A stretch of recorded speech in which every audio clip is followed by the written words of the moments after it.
What's going on, Packers fans? Aaron Nagler here, joined by a very special guest from Pride of Detroit. It's Jermey Reisman. Jeremy, thanks so much for taking the time today, man. Of course, no problem. Thanks for having me, Aaron. Well, here we are, coming up on Sunday, a big-time showdown between the Detroit Lions and the Green Bay Packers. And right off the bat, I just want to get your 30,000-foot view of, this matchup, how these teams match up. You really caught my eye with the tweet you put out a couple days ago regarding how close they are in DVOA in a bunch of different categories.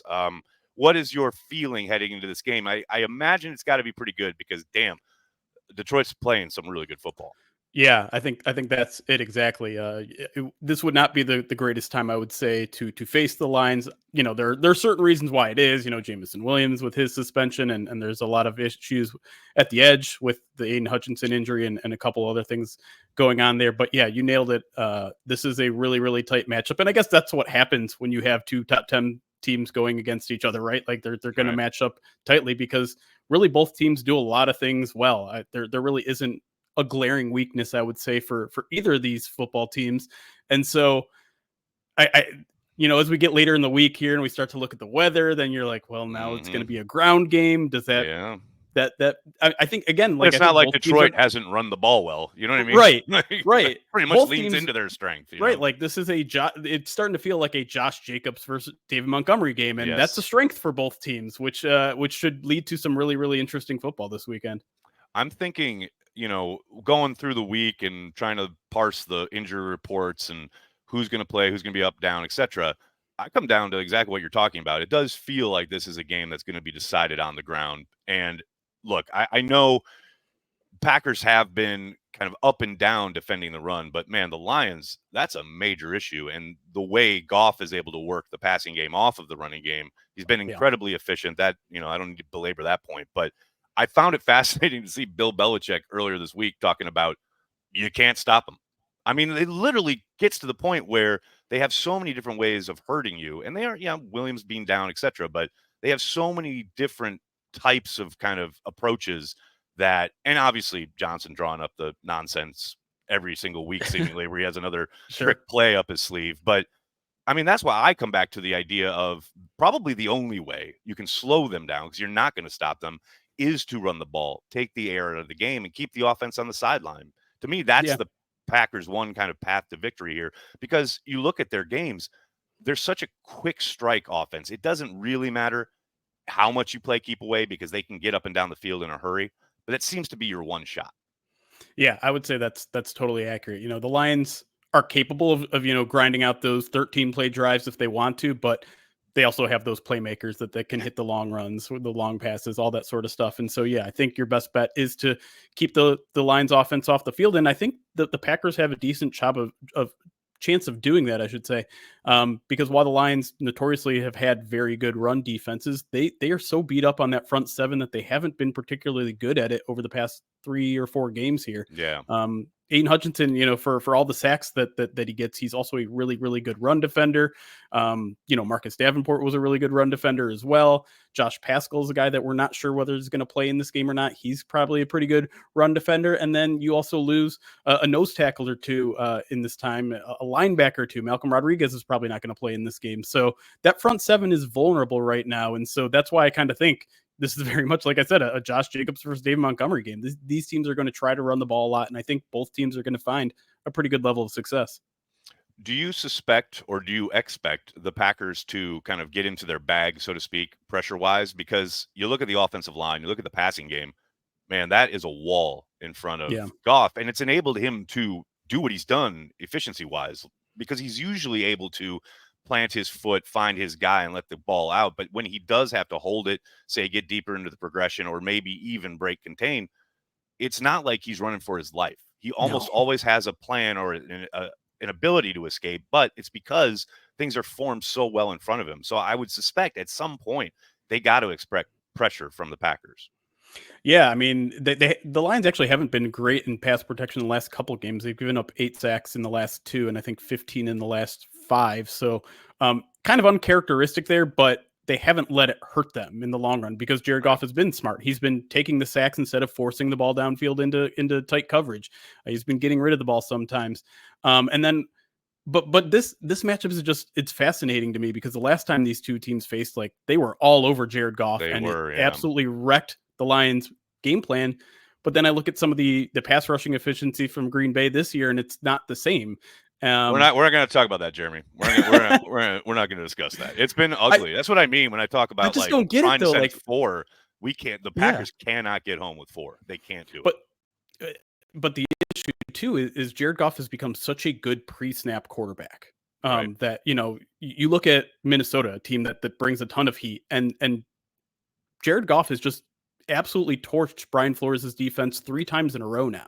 And Yeah. so it's kind of a pick your poison situation. You obviously don't want to just have him sit back there and sit in the pocket for 5 seconds, but you send pressure. He knows where his release valves are. He's not going to put the ball in trouble's way.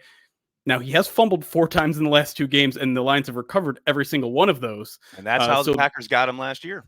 Exactly. On that Thanksgiving game, no doubt. Yes, that is the key to victory, I would say, for the Packers defensively. And it's not going to be easy because I do think some of the pass rush and pass protection issues that the Lions have had is uncharacteristic, but we'll see. That's really the one way you got to beat Jared Goff this week. What is Lions fans' take at this point? Because coming off of the loss in the NFC Championship game last year, sorry to bring up tough memories, but there was so much discussion about Dan Campbell and his approach, right? Yeah. And then I look and I'm watching throughout the start of this season, especially that Vikings game where early in that contest you got the fake punt attempt and that gets stuffed, and the Vikings promptly score a touchdown. But of course, you watch and they storm back and they win the game. Where are Lions fans on Campbell? Because I got to imagine, obviously, the way he has helped resurrect the franchise has got to be exalted. I have no doubt you guys love him for that. Yeah. But is there any frustration there? Because it does feel like at least once a game I'm watching a Lions game and Dan Campbell is making a decision that if I was a fan of the team, I'd be saying, what the hell are you doing? I think people mostly enjoy the chaos. Obviously, there are times when nice. Right, yeah, absolutely embrace it. It's fun because it's really fun when it works, and I think you throw that in with all the trick plays, and it all kind of works together in a way that makes his team unique, aggressive, in ways that make them unique because they were doing that early on in 2021 when they were a terrible team, and a lot of people were just like, "Well, you have to do that." They ran 2 fakes against the eventual Super Bowl champ Rams because you had to do that to even contend. And so there was this wonder, like, okay, now you're good. You don't need to do all that stuff. He's like, no, that's who we are. That's part of, I mean, and I hate to bring up a bad game for you guys. Please, I did it. Your turn. The 2022 season finale, the hook and ladder play, right? Like what a call at what a moment too. The fact it's not the fact that they call it, it's the fact that they call it there. Right. And so all of that is just baked into what they do. And it's, of course, there are going to be people that don't like it, that kick the field goal crowd that thinks every 4th down decision is way too aggressive. Right. But I'm definitely and embrace the chaos and be aggressive. Take it to teams. Hang 50 on the Titans. Hang 40 on the Cowboys.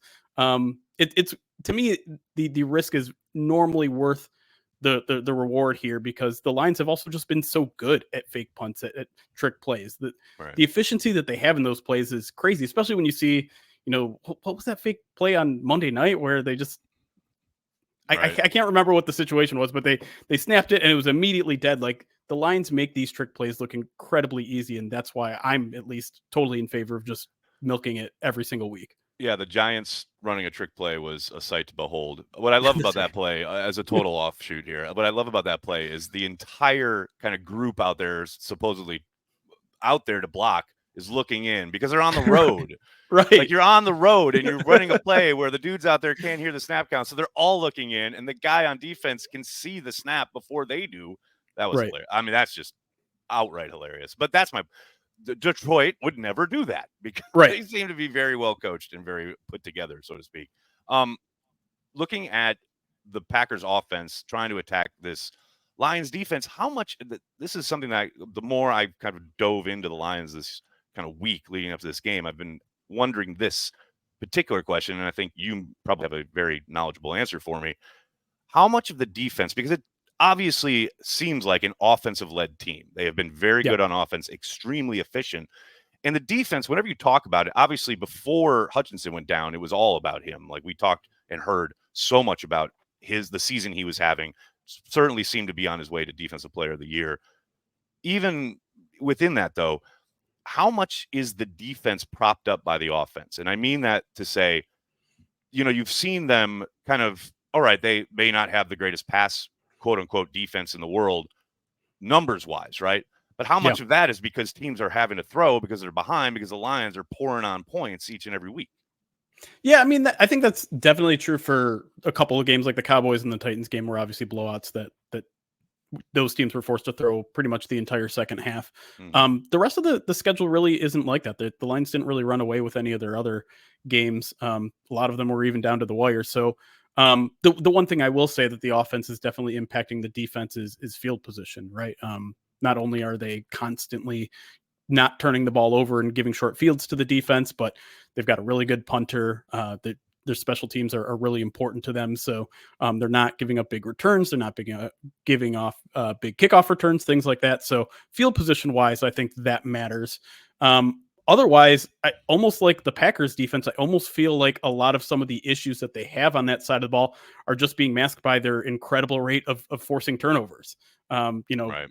The Packers have a really incredible safety in Xavier McKinney. The Lions have two in Brian Branch and Kirby Joseph, who've combined for, I think, 9 interceptions so far this year. So, I think, obviously, like everything, there's a bit of complementary football to everything. The offense is affecting the defense, but I think more so than anything else, the reason why the Lions' defensive efficiency stats might look better than they are maybe on a down-to-down basis is the turnovers.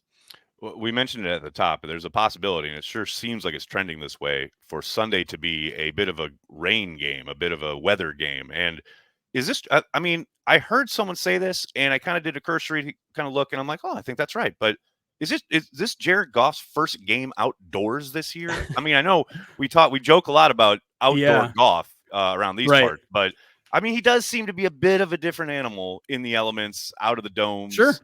I mean, how Yeah. much does that affect him and or this offense? I don't think it does a ton, but like I said, it It's seems to be a little different.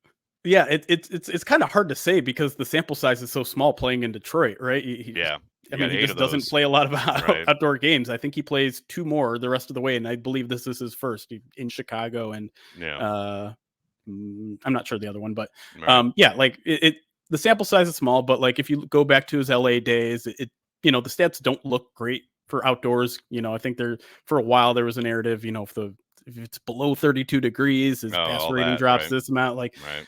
but in all those things, you're kind of dealing with small sample sizes. Of course, they're going to be more comfortable in a domed area, like every single team really is. But Right. obviously, because they rely so much on their ground game now, I think some of that is mitigated. I think some of that is okay. We'll just run the ball 30 times. That's fine, and Jared Goff will only have to pass it 20 times, and they Exactly. operate that way. And Yeah. yeah, all you have to do is kind of look at last week. I know it wasn't outdoors, but they got by with Jared Goff throwing 84 yards passing and put up 50 points. Like I don't think if you take away the Lions passing game, if you take away Jared Goff's intermediate to deep passing because it's windy and rainy, that's going to slow this offense down much. Yeah, and my buddy who brought that up to me. I said, "Well, he was outdoors when the Lions came into Lambeau last season and Sure, absolutely went up and down the field and whooped them up, but good." So, yeah, I don't think it plays a huge role, but it is something sure, to note. We're over here in Green Bay just trying to glom onto any sliver of hope. So, you got to forgive us on that one. Real quick, I'm gonna let you go here in a little bit, but you mentioned, the way you ran away from the Titans. I mean, special teams. This yeah. seems to be a real area of strength for the Lions. So I got to ask, what's that like? Because in Green Bay, man, it seems like every week we got issues on in one part. Like we fix Right. one, we're like, the water's breaking through the dam, and like we're furiously papering over cracks, and there's always something wrong. But it seems like you guys have it together on special teams. I mean, mostly, 2 months ago, I think both these teams were in the same situation with their kicker situation, All right? right, I true. don't, and I still don't feel particularly great about Jake Bates, but he hasn't missed a field goal yet out of 11. He's only had one of 50 plus yards, Mhm. but yeah, I mean, Dave Phipp is one of the more respected special teams coaches, I think, in the league. And he puts a lot of emphasis on it. And I think the team, in terms of building the team, they put a lot of emphasis on special teams value. And when it comes to like kickoff and kick returns, I think they've pretty much seeded like let's just kick it out of the end zone, and that's fine. But Right. they have one of the best punters in the league. Khalif Raymond, their punt returner is an all pro and is trending that way again this year. So they put a lot into it. It's certainly nice, but a game like last week, they don't come around very often. I wouldn't say that's a norm for this team. Right. It also helps that the Titans were the 32nd ranked team in special teams DVOA. So you got to put it into perspective a little bit, but it's very rare that this team is going to get beat on special teams. So that's kind of the most I can say on it. It's not rare in Green Bay. So that's my point. It's just frustrating. We're just looking for competence over here. Jeremy, I cannot thank you enough for the time. Really looking forward to this game. Make sure you check out Jeremy's work. I'll have a link in the description of this video where you can find him. Jeremy, thanks so much, man. I appreciate you.